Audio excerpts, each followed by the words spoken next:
Solve this equation, my salary is yours. Dr. Richard Ashworth's challenge to a 12-year-old would become the most expensive words he ever spoke.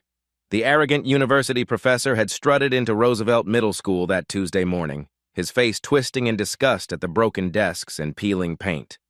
37th graders in worn clothes sat quietly, unaware they were about to witness academic history. "So these are the supposed bright minds from the ghetto?" Ashworth sneered, pulling out hand sanitizer after touching a desk. "I know children from less advantaged backgrounds might find real mathematics intimidating."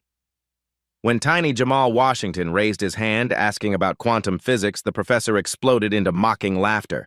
"Oh my God, seriously? Kid, can you even spell algebra?" He pointed at Jamal's worn sneakers with disgust. Then came the moment that would destroy his career.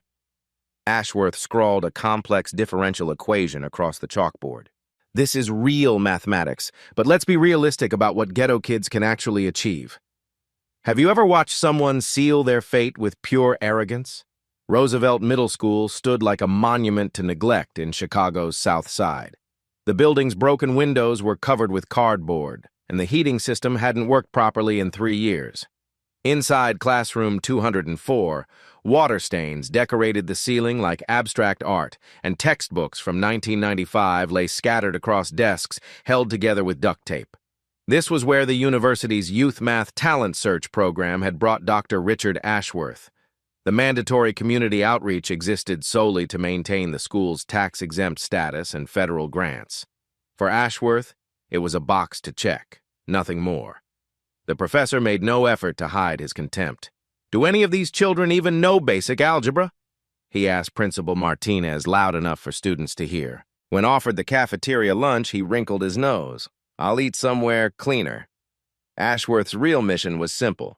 Spend 2 hours pretending to care about underprivileged youth, take some photos for the university website, then return to his ivory tower. His annual salary of $180,000 represented 15 years of what Jamal's grandmother earned cleaning office buildings at night. The systematic humiliation began immediately.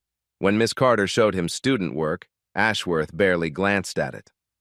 "How do you maintain any academic standards here, if there are any?" His voice carried the practiced dismissal of someone who believed intelligence correlated directly with zip code and bank account. Jamal Washington sat in the third row, small for his age, but with eyes that burned with curiosity. While other kids doodled or daydreamed, he filled notebook margins with equations he'd taught himself from library books. His worn backpack contained advanced mathematics texts he'd borrowed from the public library, titles that would challenge college freshmen. But adults saw only what they expected: a poor black child from the projects. Store clerks followed him when he bought textbooks with birthday money. Librarians automatically directed him to picture books when he asked for calculus references. Even well-meaning teachers patted his head and said he was smart for his age, while steering him toward more realistic goals. The prejudice ran deeper than academics. When Ashworth discovered Jamal lived with his grandmother in subsidized housing, his assumptions crystallized.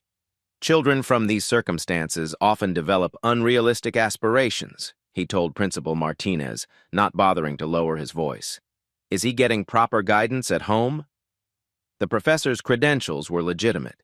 His Princeton Ph.D. hung in an office lined with published research papers. He'd solved theoretical problems that had stumped mathematicians for decades, but his fatal flaw was believing that genius required privilege, that true intelligence emerged only from proper breeding and expensive education.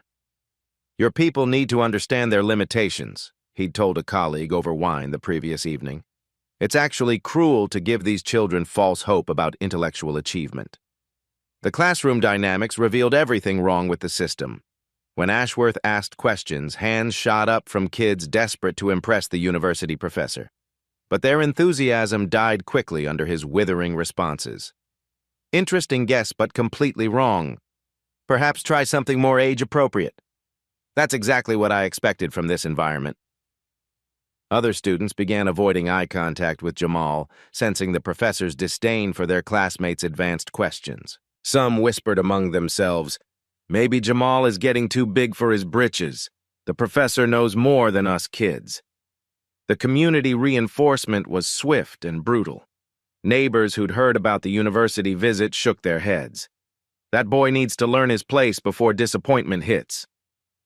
Even the corner store clerk felt emboldened to comment, "Your grandson getting uppity ideas at school?"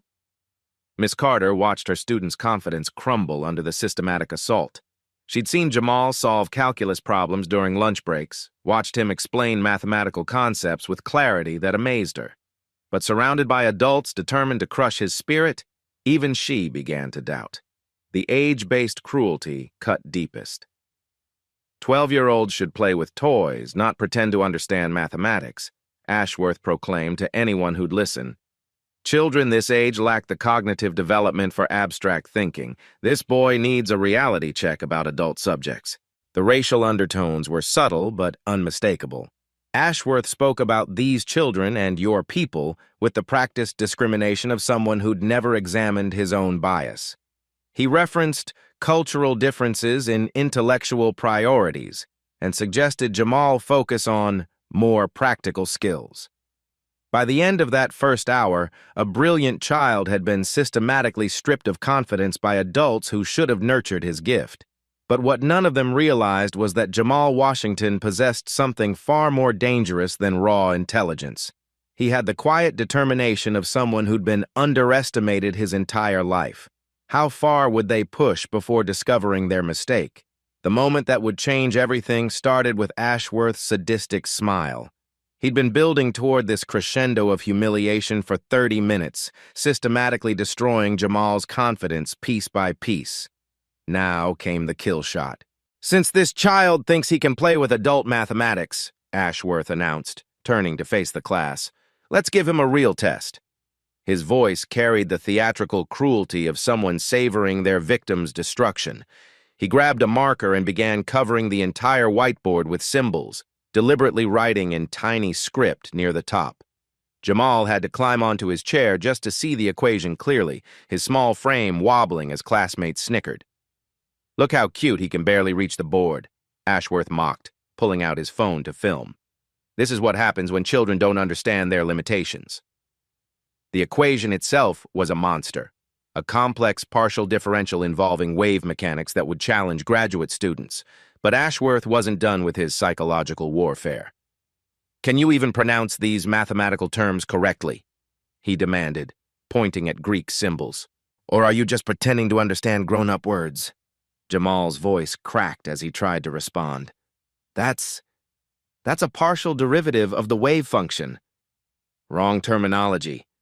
Ashworth cut him off with obvious glee. "See, class? This is exactly what I expected. Big words, zero understanding." But the professor was just warming up.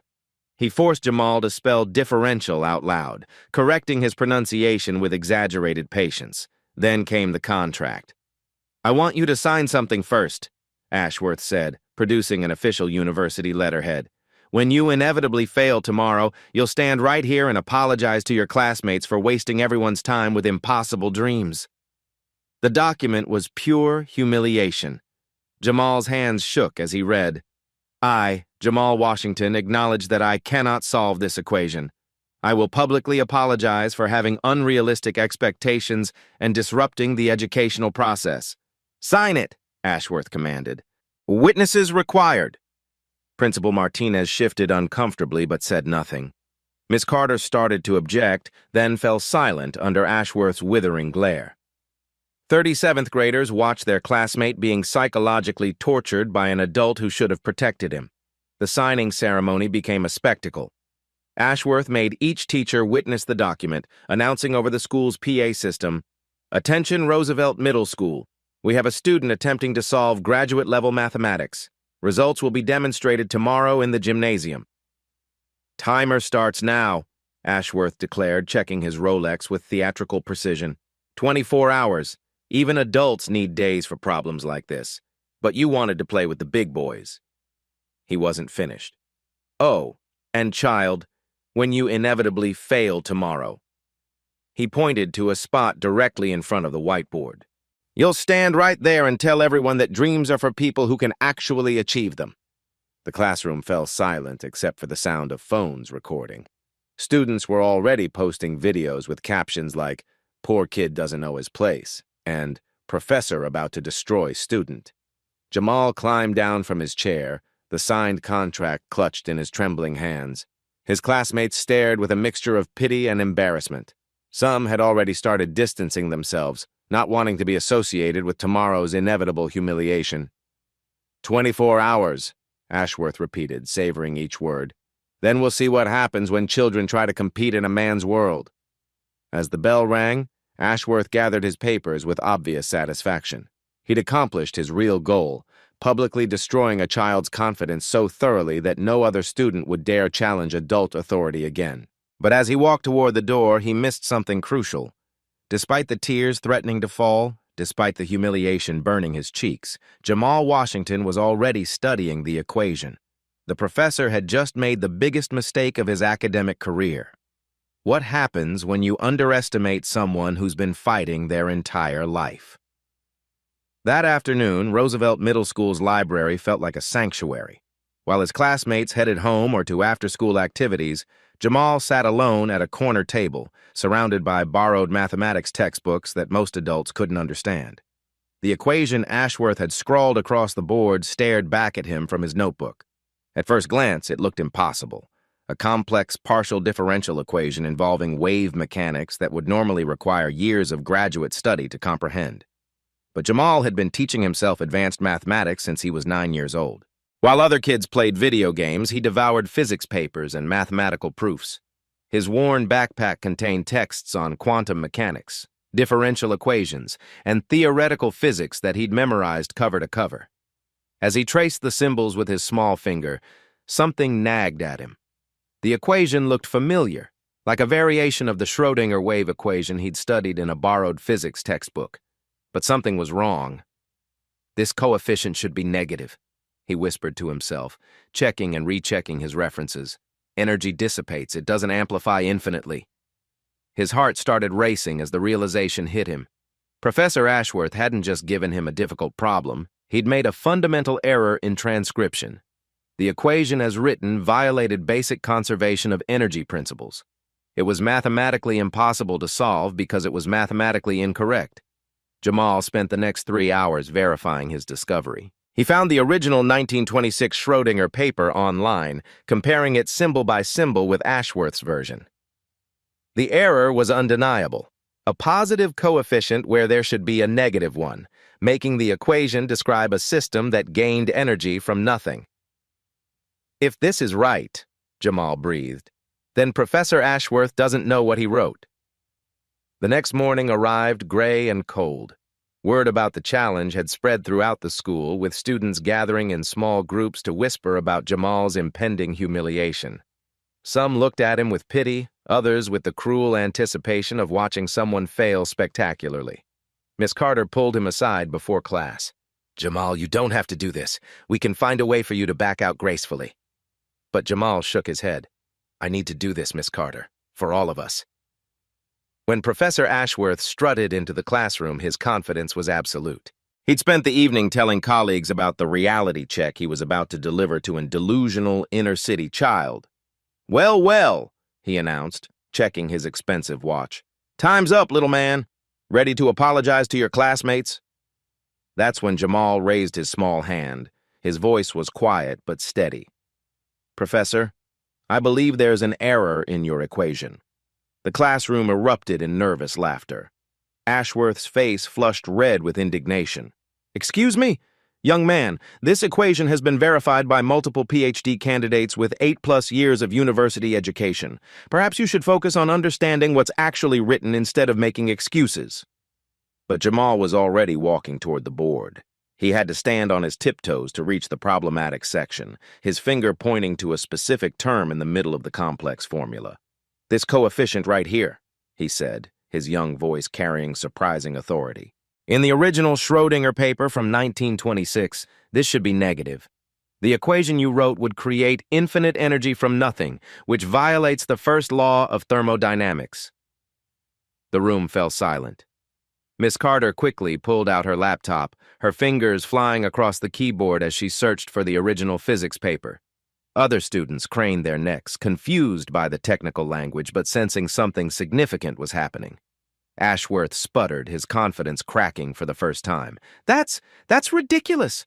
I've been teaching mathematics for 30 years. Some child can't possibly— Here it is, Miss Carter interrupted, her voice filled with amazement.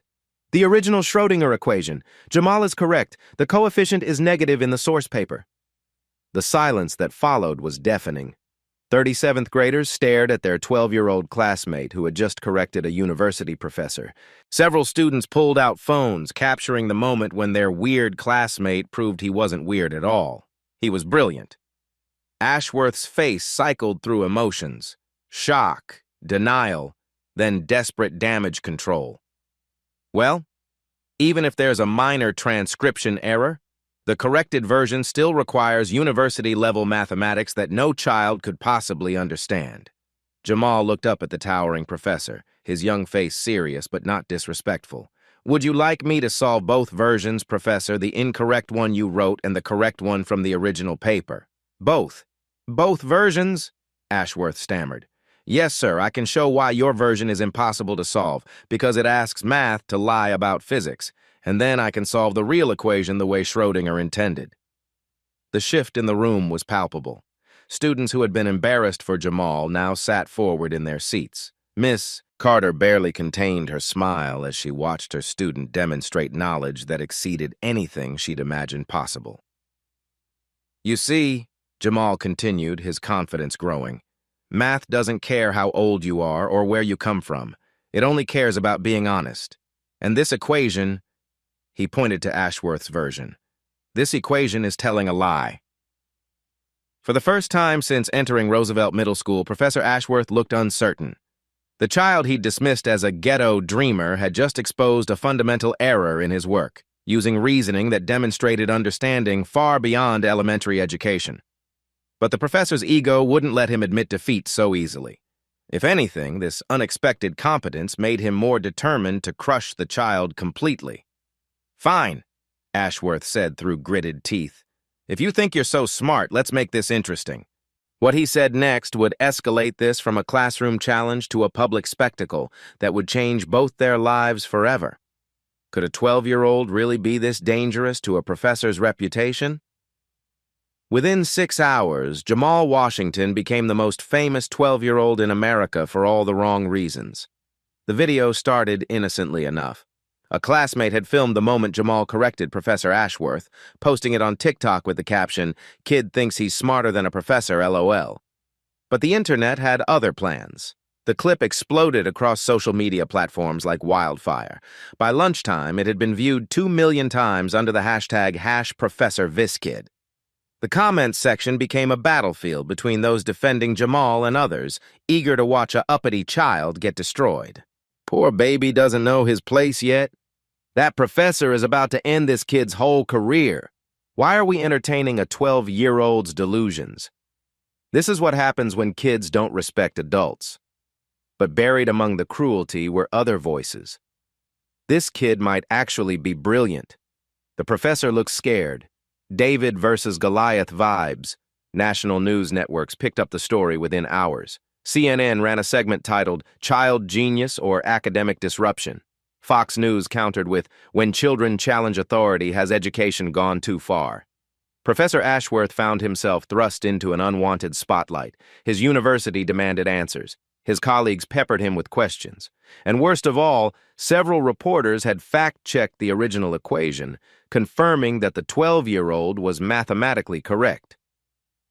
"This is ridiculous," Ashworth fumed to his department head. "We're allowing a child to embarrass the entire academic establishment. Someone needs to put this boy in his place before he humiliates education itself." That's when the professor made his second catastrophic mistake. Instead of gracefully acknowledging the error and moving on, his wounded ego demanded total victory. He called a press conference.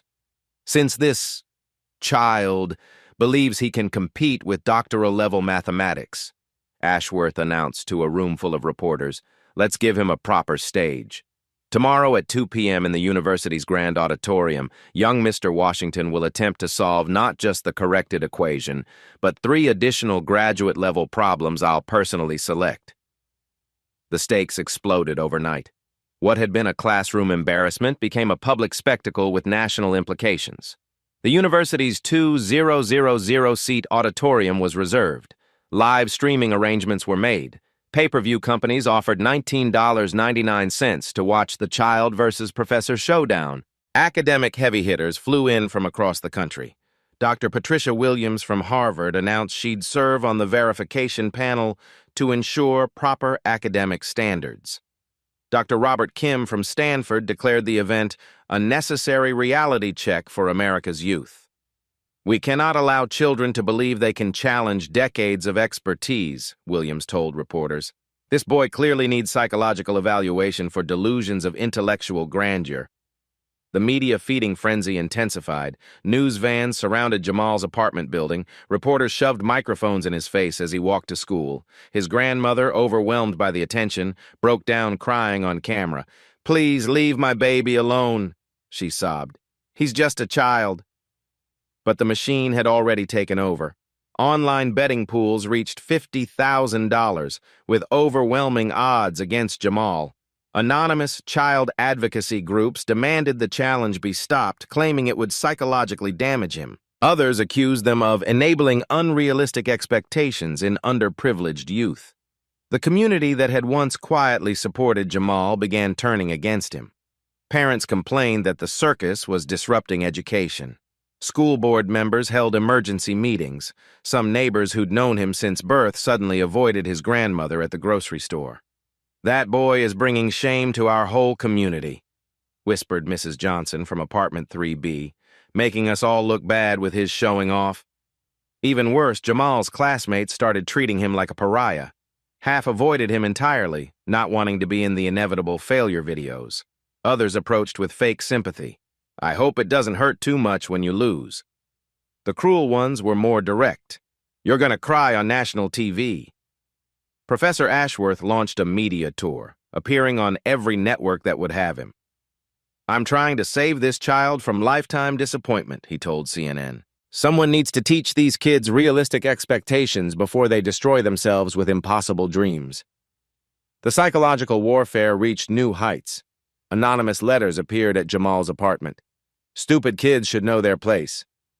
Fake academic experts appeared on news shows questioning the boy's mental health.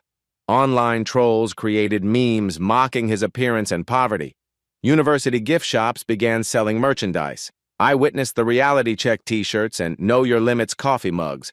Bookmakers offered 1,001 odds against the 12-year-old. Academic podcasts devoted entire episodes to the danger of participation trophy culture. Dr. Ashworth's confidence reached new peaks during his final pre-event interview. "I almost feel bad about what's going to happen to this child tomorrow," he said with theatrical sympathy. "But sometimes reality requires harsh lessons." As Tuesday evening arrived, Jamal sat alone in his bedroom, surrounded by advanced mathematics textbooks and the crushing weight of a nation's expectations. Tomorrow, he would either prove that genius has no age limit or be destroyed by the most public humiliation a child had ever endured. The entire academic establishment was banking on his destruction. Could one small boy really survive what they had planned for him? The countdown to destruction began with 48 hours on the clock.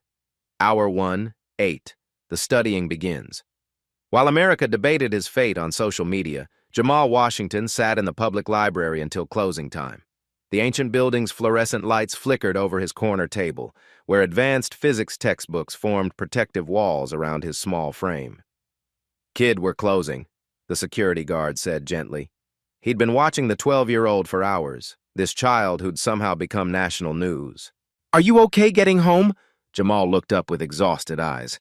"I'm trying to save my family's reputation, sir. Just 5 more minutes." The guard let him stay an extra hour, watching this tiny boy work through mathematical proofs that would challenge college professors. When Jamal finally packed his superhero backpack, he'd discovered an elegant solution pathway using visual thinking techniques he'd taught himself. Hour 9, 16. The home front crumbles. Sleep was impossible.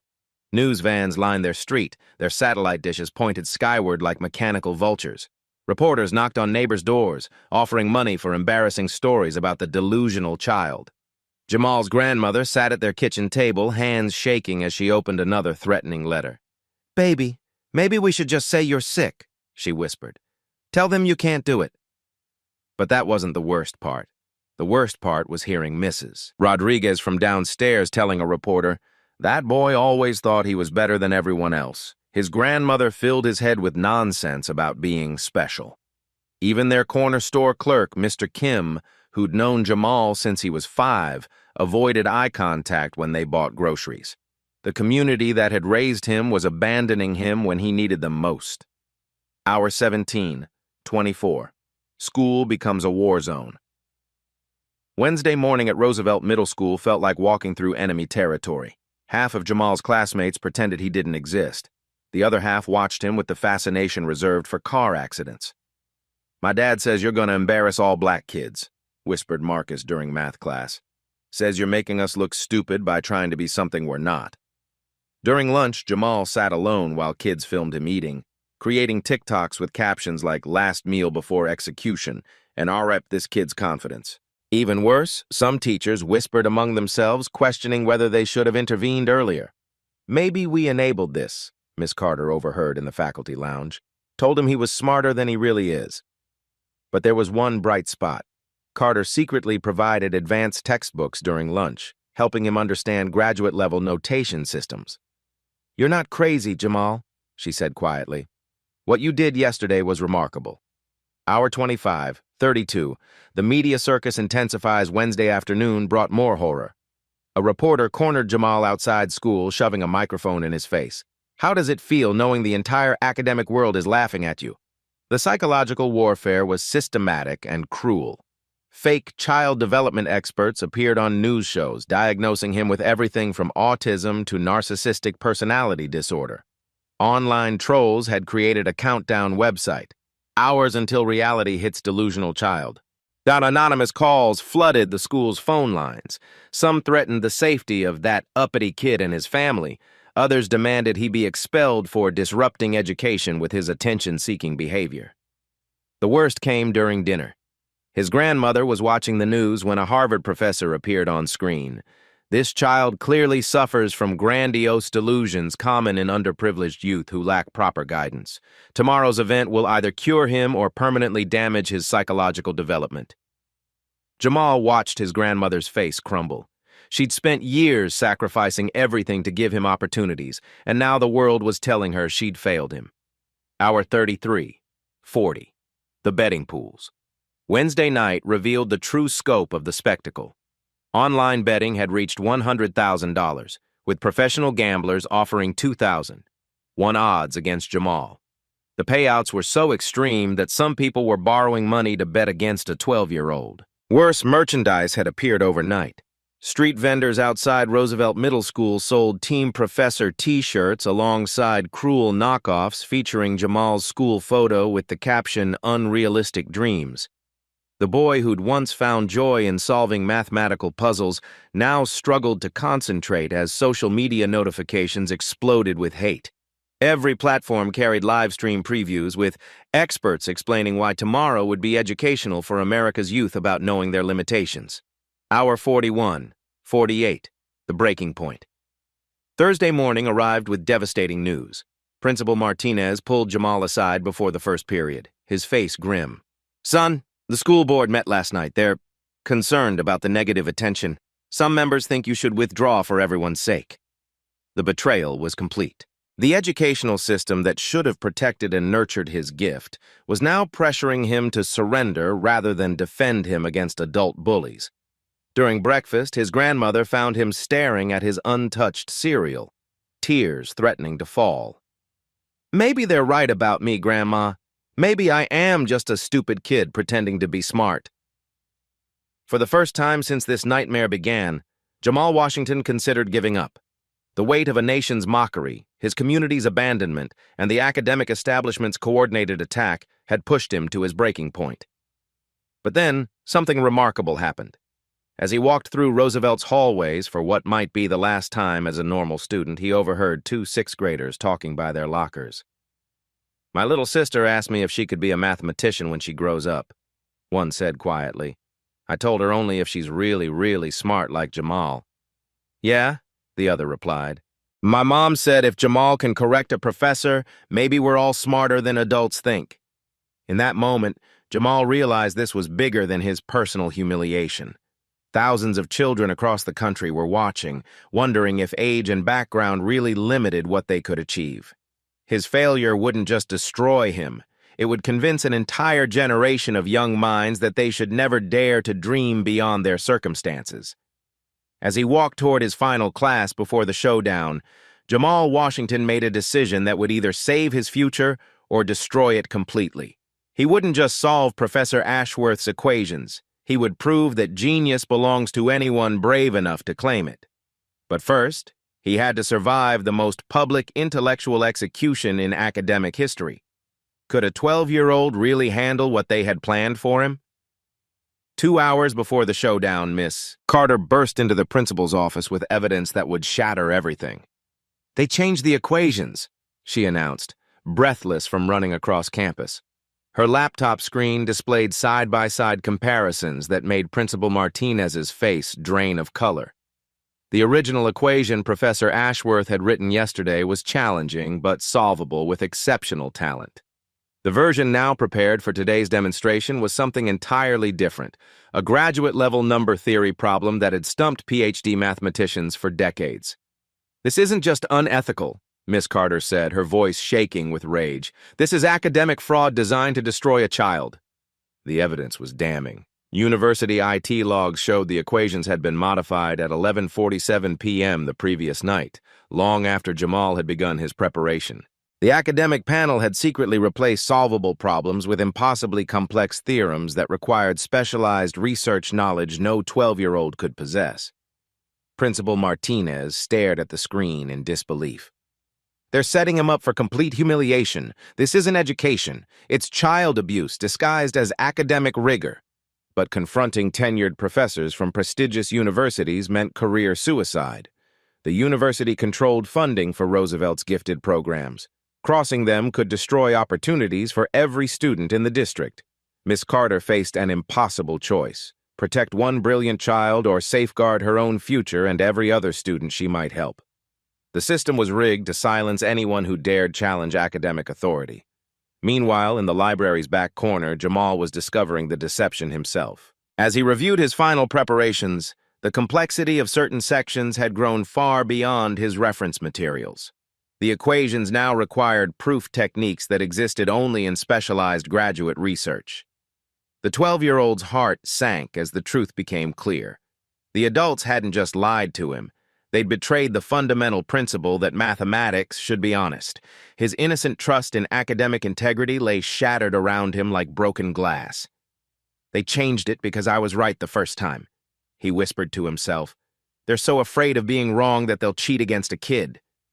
But instead of despair, something else began burning in Jamal's chest.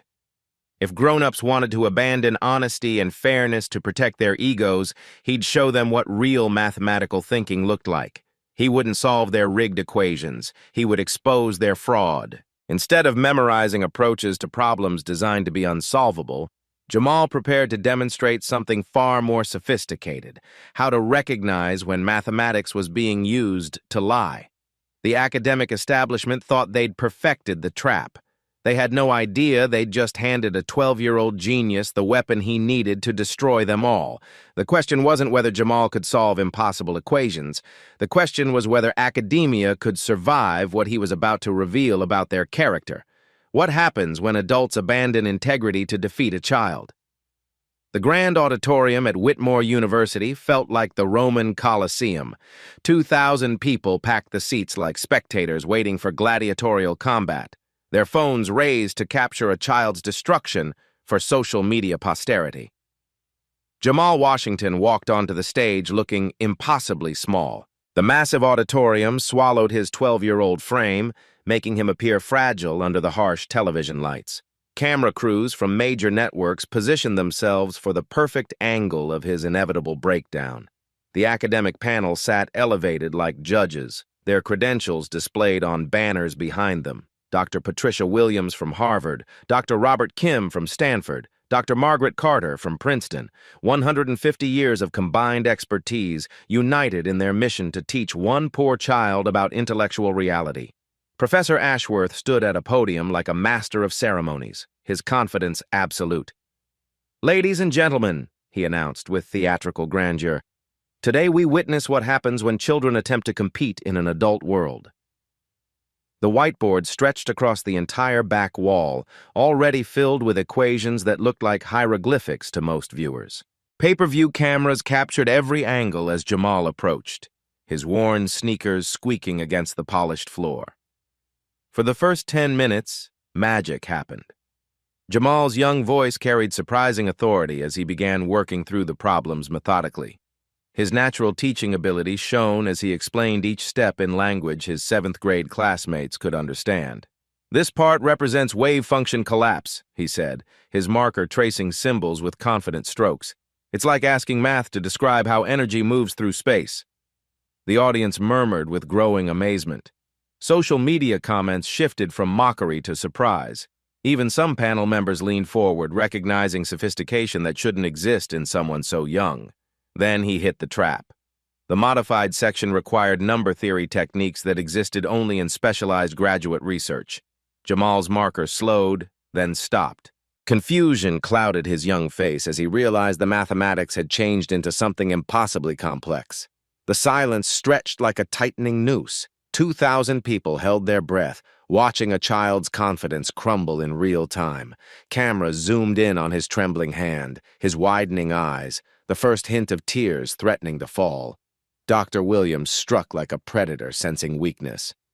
"Perhaps the young man has reached the intellectual ceiling we predicted?" Her voice carried practiced condescension. "This is what happens when we give false hope to underprivileged children." Scattered laughter rippled through the audience. Not cruel laughter, worse, pitying laughter.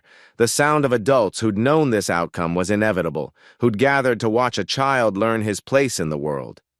Jamal's hand shook so badly he dropped the marker. It clattered against the floor like a gunshot in the silent auditorium. Social media exploded with hashtags. #realitycheck, #poorkid, #knowyourplace. "This is painful to watch," whispered a reporter into her microphone. "The child is clearly overwhelmed by mathematical concepts far beyond his developmental capacity." In the audience, his grandmother wept silently. Her baby, her brilliant grandson who'd filled their apartment with mathematical wonder, was being psychologically destroyed by adults who should have protected him. Professor Ashworth began standing prematurely, preparing his victory speech about age-appropriate challenges and realistic expectations. The academic panel exchanged satisfied nods. Security moved forward, ready to escort the defeated child away from his public humiliation. Jamal set down his second marker and stepped back from the board. His small shoulders sagged under the weight of national disappointment. 2,000 people watched a 12-year-old spirit being crushed live on television. "Maybe they were right about me," he whispered, his voice barely audible through the microphone. "Maybe I'm just a stupid kid who doesn't know his place." The moment felt final, complete. The academic establishment had successfully taught America's children about intellectual boundaries and social reality. The natural order had been restored. But then, cutting through the suffocating silence, came a voice that changed everything. "Jamal!" Miss Carter called from the audience, her words carrying across the vast space. "Remember what you told me about math being like truth. What if the truth is that these problems are lying?" The 12-year-old's head snapped up, and for the first time in 20 minutes, clarity returned to his eyes. What happens when a child realizes adults have abandoned honesty? Jamal Washington turned from the whiteboard to face 2,000 people, his young voice suddenly clear and steady. "These equations cannot be solved, and I'm going to prove why." The murmur that swept through the grand auditorium was electric. Dr. Ashworth's confident smile faltered for the first time. The academic panel leaned forward, suddenly uncertain about their carefully orchestrated execution. "You see," Jamal continued, his 12-year-old voice carrying with surprising authority, Real mathematics has to tell the truth. But some of these problems are asking math to lie. He approached the first modified equation, pointing to a specific section with his small finger. This part right here says that energy can be both positive and negative at the exact same time. That's like saying something is both up and down. It's impossible. The crowd's energy shifted palpably. What had been anticipation of a child's destruction was becoming something else entirely. The cameras capturing his breakdown now recorded something unprecedented, a 12-year-old teaching advanced mathematics to university professors. Dr. Ashworth, Jamal said, turning to face his tormentor directly, when you changed these equations last night, you made them describe things that can't exist in real physics. It's like writing a math problem that asks, what color is the number 7? The question itself doesn't make sense. Professor Ashworth's face cycled through shock, denial, and growing panic. That's ridiculous. These equations have been verified by doctoral candidates with advanced degrees. Jamal's response was devastating in its simplicity. Then maybe they need to learn math better than a 7th grader. The auditorium erupted. Gasps echoed off the marble walls. Students filming on phones captured the exact moment when academic hierarchy flipped upside down. The academic panel exchanged panicked glances as their carefully planned humiliation backfired spectacularly. But Jamal wasn't finished. With methodical precision, he began dismantling each rigged equation, explaining in terms so clear that even the confused 7th graders in the audience began understanding graduate-level mathematics. This coefficient here violates conservation of energy, he explained, using a playground analogy. It's like saying you can create a basketball out of thin air. Physics doesn't work that way. Dr. Patricia Williams stood up, her Harvard credentials suddenly feeling worthless. Young man, where did a 7th grader learn proof techniques of this sophistication? Jamal's innocent response cut deeper than any academic insult. I read math books for fun, ma'am. Numbers don't care how old you are. They just want to be understood correctly. The systematic destruction of academic authority continued as Jamal proved one by one that the impossible equations were actually impossible, not because they were too advanced, but because they were mathematically dishonest. The original equation Professor Ashworth wrote yesterday was beautiful, Jamal explained to the captivated audience. It described how waves move through space, something scientists have studied for almost 100 years, but these new versions— he gestured toward the modified problems. These are just mathematical gibberish designed to look smart. Dr. Robert Kim from Stanford interrupted desperately. This is preposterous. We cannot allow a child to undermine decades of academic expertise. Jamal turned to him with the moral clarity that only children possess. I'm not trying to be mean to grown-ups, sir. I just want math to be honest. If you use equations that lie, that's not real mathematics anymore. The moment of complete reversal came when Jamal approached the whiteboard one final time. In clear, confident strokes, he rewrote each equation in its correct form, then solved all 3 in rapid succession. His explanations were so elegant that university professors found themselves taking notes. His methods were so innovative that graduate students pulled out phones to record his techniques. Most remarkably, his teaching was so clear that children in the audience began understanding concepts that had previously seemed impossible. Math should be like telling the truth, Jamal said as he completed the final solution. When adults use it to trick kids, they're not doing mathematics anymore. They're just being bullies with fancy degrees. The crowd erupted in a standing ovation that seemed to shake the building's foundation, but the real power came from the children in the audience. Hundreds of young faces suddenly believing that age didn't limit what they could achieve. Professor Ashworth made one last desperate attempt at damage control. This was simply an educational exercise to demonstrate realistic expectations. Jamal's response was the kill shot that ended his career. Professor Ashworth, you showed that having expensive degrees doesn't mean you understand math better than someone who really studies it. And you showed that some adults will cheat against kids when they're scared of being wrong. The academic panel's meltdown was swift and public. Dr. Williams confirmed that Jamal's proofs were mathematically sound. Dr. Kim scrambled to distance himself from the fraud. Other professors who'd flown in to witness a child's destruction now faced questions about their own competence. But perhaps the most powerful moment came when Jamal addressed the audience directly. I want every kid watching this to know something important. Adults don't always know better just because they're older. Sometimes you have to trust your own mind, even when everyone tells you you're wrong. The social media explosion was instantaneous. #Justice for Jamal replaced #reality check as videos of his triumph spread across every platform. The betting pools that had offered 2,000-1 odds against him now faced massive payouts to the few brave souls who'd believed in a 12-year-old genius. University administrators rushed toward the stage, desperate to control the narrative disaster. Media representatives shouted questions about academic integrity.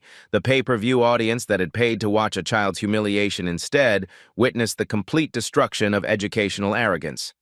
As the chaos swirled around him, Jamal Washington stood quietly at the center, still holding his marker. He'd done more than solve impossible equations. He'd proven that truth and intelligence belonged to anyone brave enough to claim them, regardless of age, background, or the approval of adults. The 12-year-old who'd entered the auditorium as a victim had emerged as something far more dangerous to the establishment, a symbol of authentic genius that couldn't be controlled, contained, or destroyed by institutional authority. But the most shocking revelation was still to come. What happens when a child's victory exposes corruption that reaches far beyond one arrogant professor? The investigation that followed Jamal's triumph uncovered a conspiracy that shocked the academic world. Within hours of the public humiliation, university IT forensics revealed the full scope of the deception. The equation modifications weren't just unethical. They were part of a coordinated effort by multiple professors to ensure the uppity child was destroyed as publicly as possible. Email chains emerged showing Professor Ashworth coordinating with colleagues at Harvard, Stanford, and MIT. "We cannot allow this precedent," read one message from Dr. Williams. "If one inner-city child succeeds, others will follow. The entire hierarchy of academic credibility is at stake." The conspiracy included media manipulation, with professors secretly feeding talking points to news networks about realistic expectations for underprivileged youth. They'd even coordinated the betting pools, ensuring maximum public investment in Jamal's failure. When University President Dr. Margaret Foster announced the investigation results, Professor Ashworth made one final desperate attempt to escape responsibility. "This was just an educational exercise," he claimed to assembled reporters. "You can't hold grown professionals accountable for informal challenges made to attention-seeking children." But the evidence was overwhelming. Legal experts confirmed that verbal contracts applied regardless of age, especially when witnessed by hundreds and broadcast internationally. More damaging were the documented threats against a minor and the systematic psychological warfare designed to break a child's spirit. Child protection advocates mobilized immediately. "This represents educational malpractice of the highest order," announced attorney Sarah Richardson. "Adults who would conspire to psychologically destroy a 12-year-old have no business in education." The university faced an impossible choice: pay the promised $180,000 and admit institutional child abuse, or refuse payment and face criminal investigations, plus a public relations apocalypse that would destroy their reputation permanently. The decision was swift and brutal. Professor Ashworth was terminated immediately, his tenure revoked, and his pension forfeited. The other conspirators faced similar fates as their institutions scrambled to distance themselves from the scandal. But Jamal Washington, with the grace that had defined him throughout the ordeal, made a statement that completed his moral victory. "I'm not angry at Professor Ashworth anymore. Maybe now he'll understand that being wrong doesn't make you stupid, but being mean to kids who are right definitely makes you wrong." The ripple effects were immediate. Universities nationwide implemented policies protecting gifted children from academic intimidation. The Jamal Washington Protection Act was introduced in Congress, criminalizing systematic psychological abuse of minors in educational settings. Most importantly, applications from underprivileged children to university mathematics programs increased by 400% as young minds across America realized that genius belonged to anyone brave enough to claim it. Could one 12-year-old's courage really change an entire system?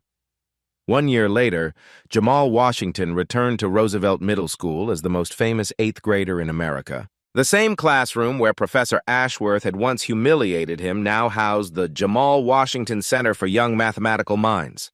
The cracked walls had been repaired, new equipment installed, and advanced textbooks filled shelves that had once held outdated materials from the 1990s. Jamal still sat with his peers during regular classes, still carried his superhero backpack, and still explained complex concepts using playground analogies that made other kids laugh. But 3 evenings a week, he took graduate-level mathematics courses online, solving problems that challenged PhD students worldwide. The $180,000 from Professor Ashworth's salary had transformed his family's life. His grandmother moved from their cramped apartment to a house with a yard, her medical bills finally paid. But more importantly, the money funded scholarships for other gifted children from underprivileged backgrounds. The coolest thing about math, Jamal told the packed auditorium of elementary students who'd come to hear him speak, is that it doesn't care if you're young or old, rich or poor. Math just wants someone who'll listen to what it's trying to say. The legacy of his triumph extended far beyond personal success. The Washington paradox, the name given to Ashworth's fraudulent equations, became required study in educational psychology programs. Universities worldwide revised their policies on recognizing and nurturing child genius. Most remarkably, Jamal's victory sparked a movement. Children across America began pursuing advanced subjects without shame, inspired by proof that age didn't limit potential. Mathematics competitions saw record participation from young students who no longer accepted adults' assumptions about their capabilities. Miss Carter, now district coordinator for gifted education, watched her former student with immense pride. The boy who'd once sat alone in the library teaching himself calculus from borrowed books had become a symbol of intellectual courage for an entire generation. Every day, brilliant young minds are dismissed because adults think children can't handle grown-up ideas. Jamal's voice carried across the auditorium. In your family, your school, your community, which child are you underestimating? His final message resonated with viewers worldwide. Share this story if you believe in the power of young minds. Subscribe for more stories of kids who refuse to be limited by what adults thought they could do. And remember, the next genius you meet might still be learning their multiplication tables. The 12-year-old who'd once been told to know his place had taught the world that genius belongs to anyone brave enough to claim it. What extraordinary mind will you discover today? The story you heard today wasn't cleaned up. It was told exactly as it happened. At Black Voices Uncut, we believe that's the only way truth can live. If you felt something, hit like, comment, and your reaction, and subscribe. Every week, we bring you voices that refuse to be silenced.